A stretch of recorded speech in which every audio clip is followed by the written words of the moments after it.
Avui parlarem de la diferència entre leasing i renting. Què carai és això?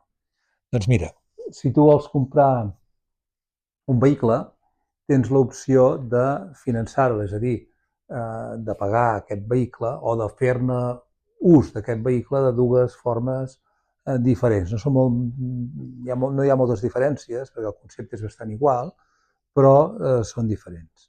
Una és el leasing. El leasing, la definició del leasing és un lloguer amb opció de compra, és a dir, aquell vehicle, aquell cotxe, jo el llogo, però en el moment que el llogo, sé que quan s'acaba aquell lloguer tinc l'opció de comprar-lo, de quedar-me'l pagant una última quota de lloguer. Evidentment, si jo al final no me'l vull quedar, deixo de pagar el lloguer i retorno al vehicle.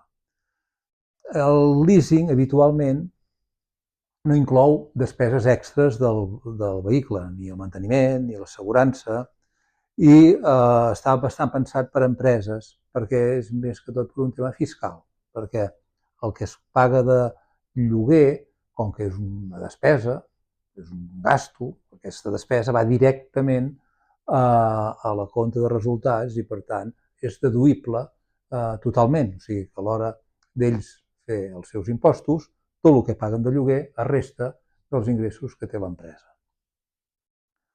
El renting és una espècie de leasing, el que passa que, per altra banda, habitualment no hi ha l'opció de quedar-te el cotxe, tot i que sí que te'l pots quedar també pagant un valor residual que s'estableix al principi.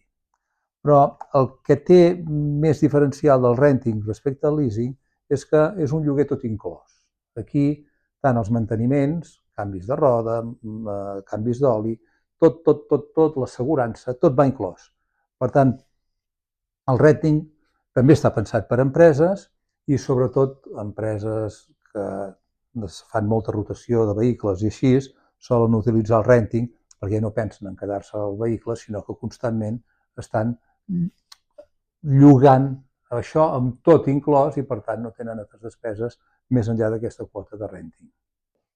Bé, una altra manera que tenim és pagar terminis, és a dir, en comptes de pagar de cop, paguem de mica en mica. És el que es diu que et financien el vehicle. El pagament a terminis de finançament hem de tenir en compte que aquest pagament a poc, normalment, hi ha casos que no, però normalment hi ha interessos. És a dir, el fet de que tu et deixen els diners i per tant vas pagant de mica en mica, estàs pagant uns interessos. En aquest cas, tu ja ets propietari del vehicle i tens un deute.